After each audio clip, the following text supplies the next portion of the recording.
Here's the wonderful thing about higher ground. Higher ground is just higher than where you are right now. And you can always go higher. Just higher ground and you should be all right. I just love the creativity here. I just love it. I love it. I really have to say, everybody makes me look good. I don't have a single idea. Almost everything that you see that is happening and going well right now is somebody else's creation, and I am so thankful for it. But I will support you. I really will. Now, I have to warn those of you that are online that this is an adult-themed sermon. It is. It's an adult-themed sermon. So I have been told to warn you, so I'm giving you time to, if you're under 45.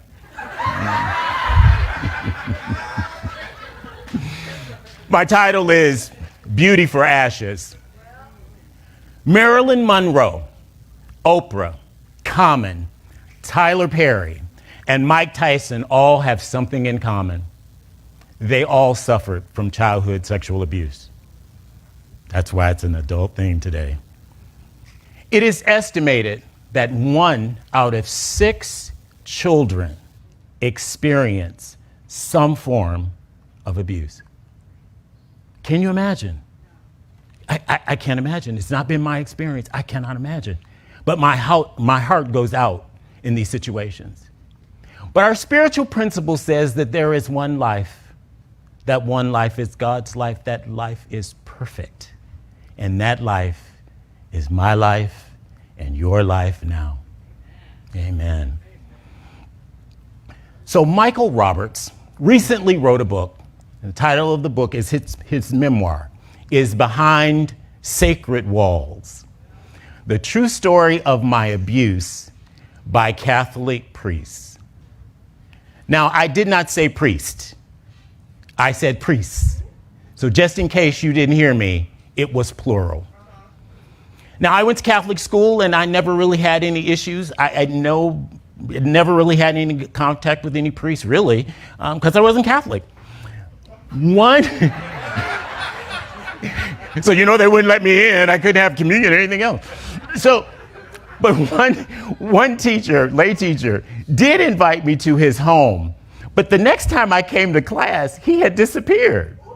Now, I have no idea whether Horace, who's my father, took care of it or the school, but somehow or another, he just kind of disappeared.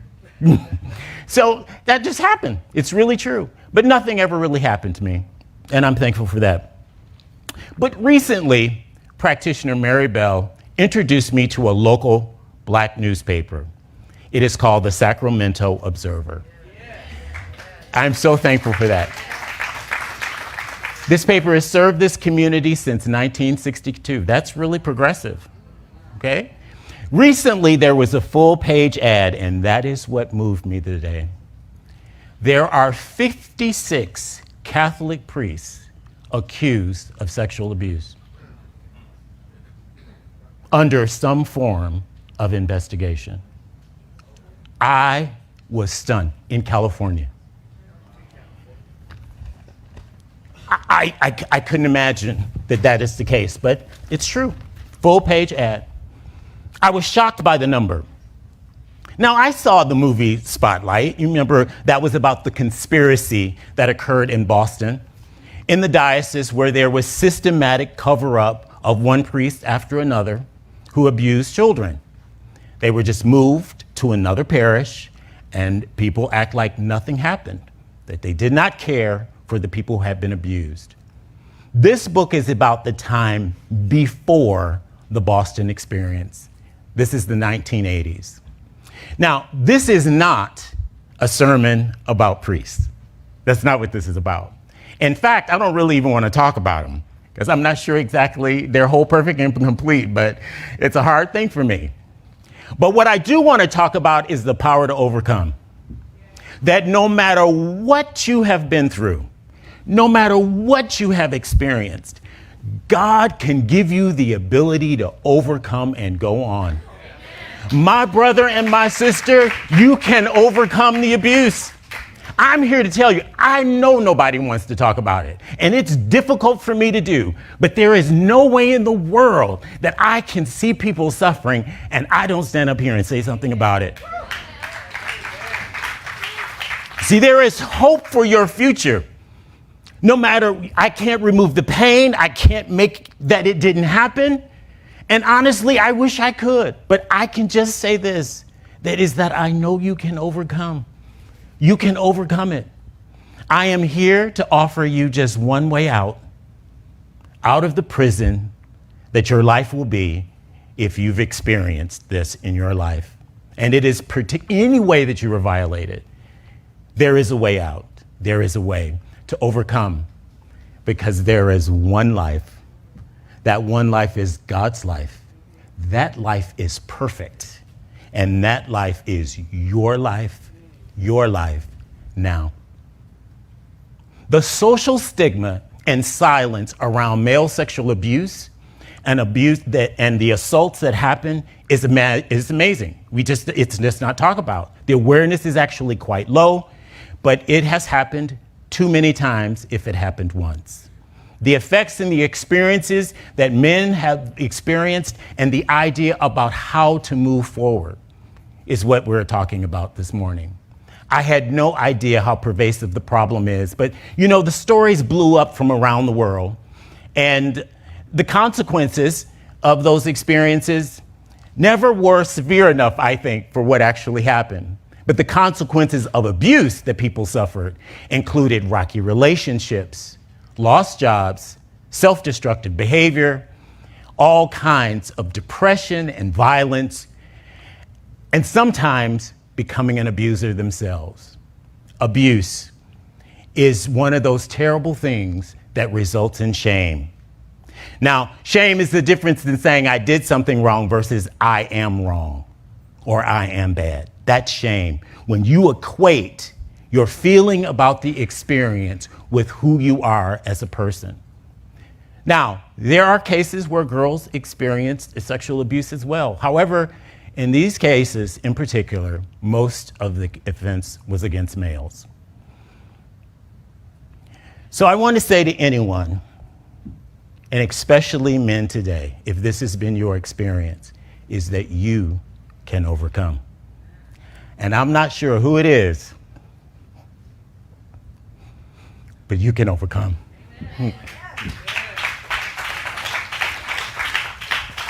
And I want you to know that it is possible to go on, to not live in that prison that was created for you, because there's one life. This one life is perfect, and it is your life now if you just recognize and know it.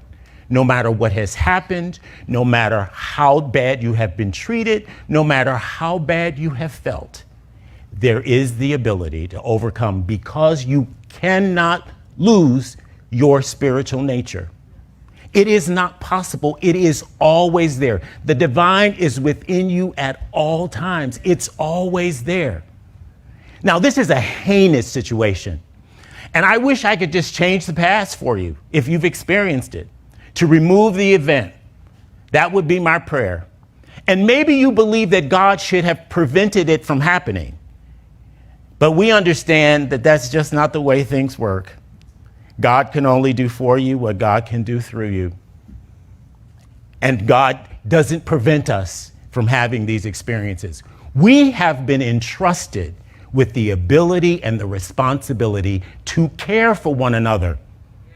Regardless to who people are, we have our responsibility to care for them. And sometimes we have let them down. Hurting people hurt people. So this will always be, as long as there's breath in my body, a place of recovery and a healing and reestablishing you to know that you are whole, perfect, and complete, that you can overcome. I cannot say just healed. There is a reason I use the word overcome. I can't remove the fact that it happened, but I will do my power to speak to you about how to overcome the fact that it happened. Hurting people do hurt people, but we have been entrusted with the responsibility to care for one another. God does something in us and through us that we just cannot be quiet about. You cannot be quiet about it. If you cannot share or you've never shared the love that you experience within yourself, I just encourage you this week, just tell somebody. I guarantee you, you will encounter someone that needs to understand that they are whole, perfect, and complete. Now, I believe the consciousness of the predator, or the one who was the abuser, knew they were wrong, and they ignored the divine voice that is within them. And often that is the case, that in life, that people just ignore the divine voice. Has it ever happened to you? Have you ever ignored the divine voice and suffered as a result? But guess what? You're not cast out. You're always still in the middle of God's love. Life has entrusted us to care for one another, protect one another, and we often fail. We fail as parents, we fail as teachers, and we fail to prevent the sexual abuse. But it happens from predators who manipulate to get their sick, distorted needs met. And it's not possible that they ever will be met, because you cannot do wrong and your needs be met. There's no power in that. The power is in doing the good thing, the qualities of God that we demonstrate in life. But they manipulate individuals to get what they want. There are cases of children as young as 3, but most are between the ages of 11 and 14, with 75% of them being under the age of 12. Can you imagine? But there is hope. I do not want you to be depressed. There is hope. That is our message. You can overcome. Now, it was the 1980s, and Michael was groomed for the abuse. The priest, Father Gregory, developed a relationship with Michael's family.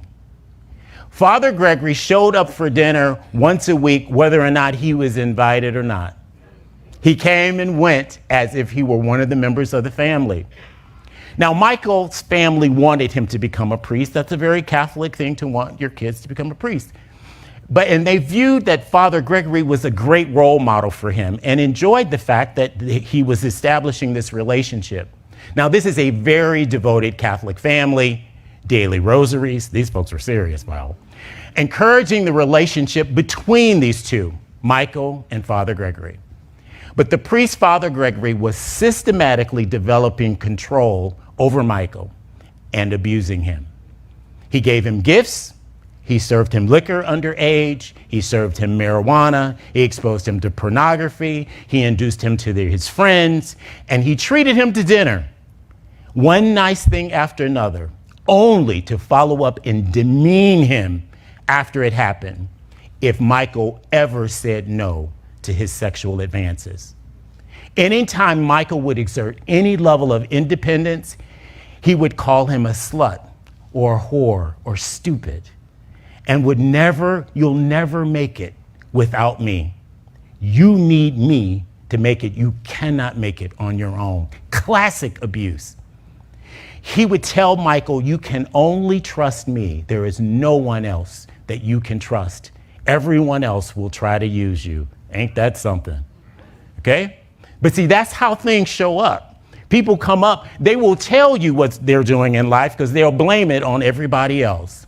Michael feared that he would be seen as weak if he ever said anything about it or if anyone knew.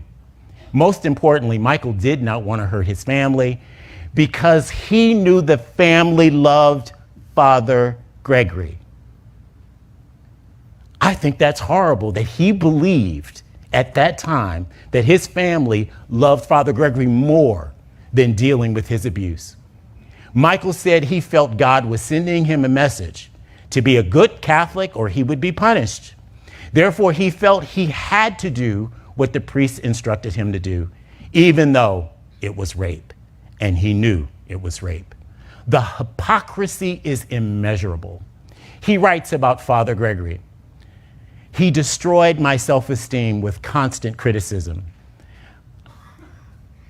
I was dominated. If I didn't respond to him, the consequences were unbelievable. I had to have unquestioned obedience. He dominated me emotionally, requiring me to report my whereabouts to him at all times, calling his parents home up to 4 times a day to check on what he was doing. And his mother answered the phone and said, "Michael, Father Gregory's on the phone." To oppose him was to be a victim of his rage. Michael writes, "I felt powerless, lost, and isolated. And after the rage came the gifts of love and affection." And Father Gregory would say, "God would just love you for pleasing a priest." That's what you call spiritual abuse. Michael learned that he was detached from the experiences because he did not want to be raped. Father Gregory's control began to escalate more and more, and his verbal comments became more domineering. He would say, "Michael, you should appreciate all that I do for you. You know, anyone that you meet will only use you. Only I love you. You can trust no one.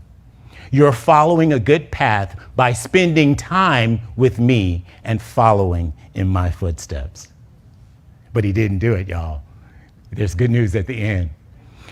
Now, he said, "I can teach you. Your parents seem to be happy that we're friends, and you know that they would be hurt if they discovered that we weren't friends." A manipulation. Our relationship makes your family happy. He controlled my way of thinking by suppressing my voice, buying gifts, and making me feel safe and accepted. But I became trapped like a docile dog, afraid of the master. Now, there are signs to abuse, and it's summarized as the word brat, B-R-A-T. Bond, reliance, and attenuate resistance. Father Gregory created a bond not only with Michael, but with Michael's family to have full access to Michael. He was isolated, and he continued to isolate him. Michael's first job was at the church. He found it very, very difficult. He didn't have the self-esteem to do anything else but to do what Father Gregory handed out to him. He weakened Michael's self-esteem. And that's what you mean by attenuate resistance. It means it kills the ability for you to resist the fact that you know that you are being abused. And if this story or this experience or any of this sounds familiar to you, I am here to tell you, you can overcome. I can't remove the experience, but you can overcome. Get help, any help that you need, therapy, coaching, whatever. Spiritual counseling, whatever you need to do, it must be important to you for your overcoming to be more important than anything that you have experienced. It's about getting out of the prison that people force us into.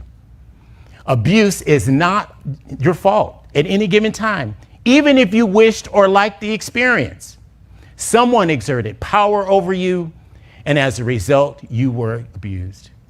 The spiritual abuse, especially when there is spiritual as well as sexual abuse, I mean, the confusion is immeasurable, right?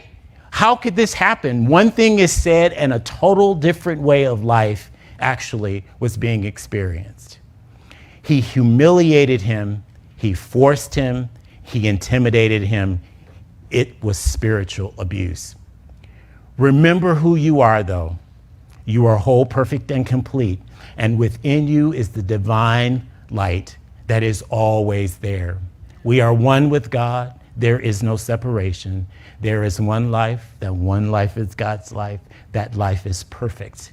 And that life is your life now. To overcome this, I'll give you the model that's called SPIRIT, S-P-I-R-T.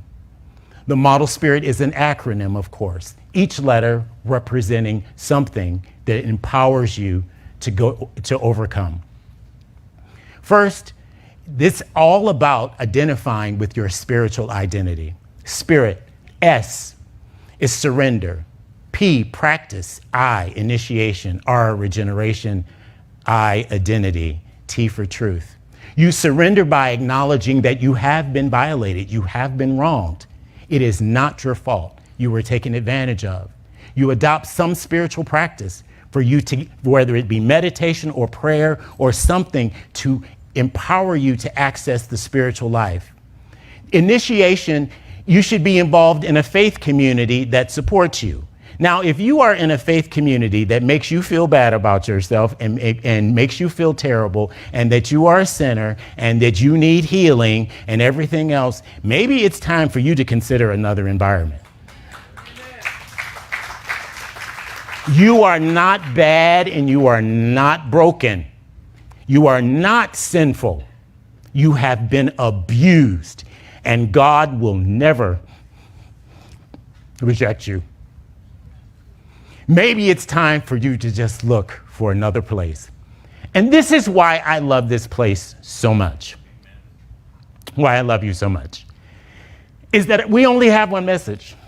And that message is that you're whole, perfect, and complete. Just as you are right now, no matter what the situation is, you're whole, perfect, and complete. That is our unique witness to the world, that you are whole, perfect, and complete, just as you are. The R is for regeneration. It is an awareness that you can always start over again. The most important part of this is identity. Who are we? Who are you? Your ability to answer that question determines your entire self-worth. Who are you? This life is your life now. That's who you are. God's life, a representation of that one power and that one presence in the world. And no one can replace you. Your place in the universe cannot be replaced by anyone else. And don't forget the T for truth, that God is not loving. God is love, and love is God. They are synonymous. God is love, and love is God. Now, Michael eventually reported Father Gregory. Michael developed a life where he became more and more independent. He moved 45 minutes away from his parents, but yet Father Michael would demand that he would come see him every week. But he continued. He became a model. He went to Europe and modeled and did international modeling, a lot of major ads for some of the major companies. So he started exerting his independence. But as a result of this experience, he told another priest what happened. And the priest that he told raped him too.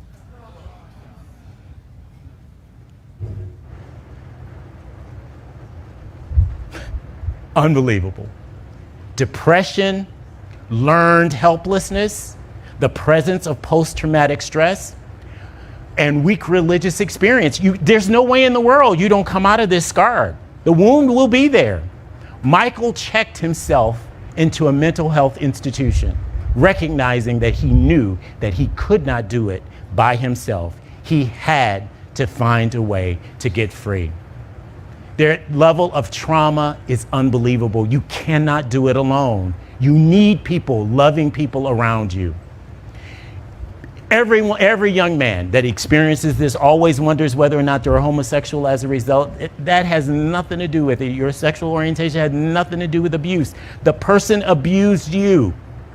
Who you are is whole, perfect, and complete, and no one should violate anyone else.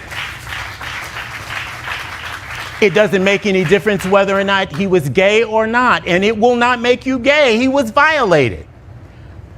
The blame goes to Father Gregory, not to Michael.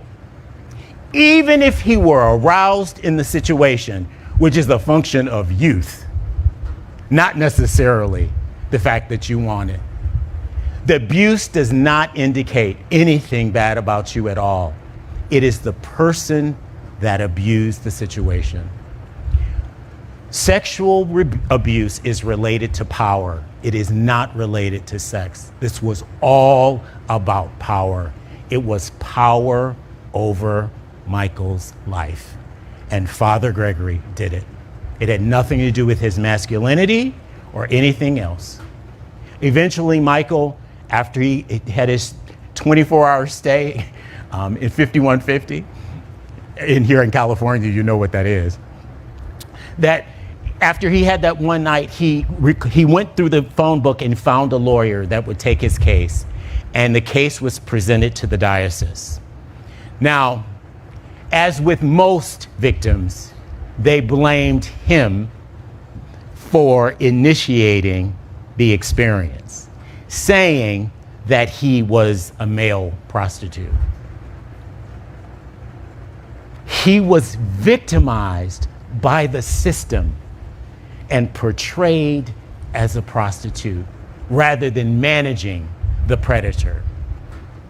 But Michael sought justice and he kept going. Michael eventually settled out of court for $75,000 because he said, they just wore me down. I just couldn't fight them anymore. I had never met more evil individuals than the lawyers I was dealing with. Now, after the experience in his reporting, Father Gregory was moved 2 more times to 2 additional communities. Can you imagine? They just moved him on. But eventually, he continued his behavior, and by the age of 42, he was on administrative leave, which means that he was paid not to touch anybody. Okay? Eventually, our current Pope actually laicized all those individuals and terminated them. So Michael, yes, Michael would say that he's scarred, but Michael overcame. Michael took that $75,000 and invested in Apple. And by the time Michael was 40, he was retired. That doesn't justify the abuse. That's not what I'm saying. What I'm saying is that you can overcome. Michael fell in love and figured out that there was a difference between love and abuse. He retired, and his life just continued to thrive in the arts, became quite a poet, and he eventually wrote this book. He's able to manage the situation and understand that he was violated and that he could overcome. So it's all about identity. Who are you? Your answer to that question will determine the pathway of your life. Who are you? That one life is God's life. That life is perfect. That is your identity. That is why you are whole, perfect, and complete. You have to find that. I hope that you hear me today, that you are whole, perfect, and complete, and you find your identity in the Holy One. That there is love within you that will never depart if you just turn in that direction. So no matter how bad you've been made to feel, no matter how you've been abused or taken advantage of, I'm not dismissing it. It's a terrible thing. But you can overcome. You must figure out who you are. There is one life. That one life is God's life. That life is perfect, and that life is your life now. And so it is.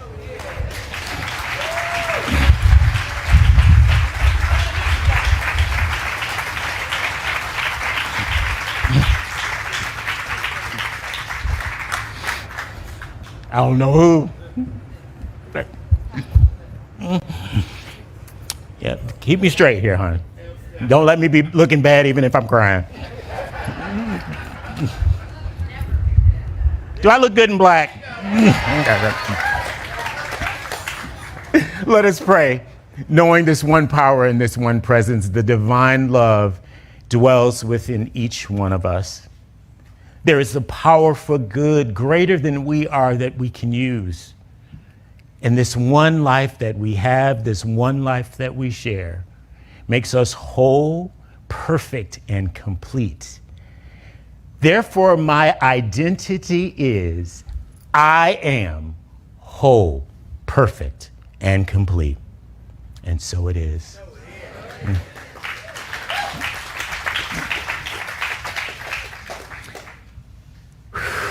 Take a breath with me.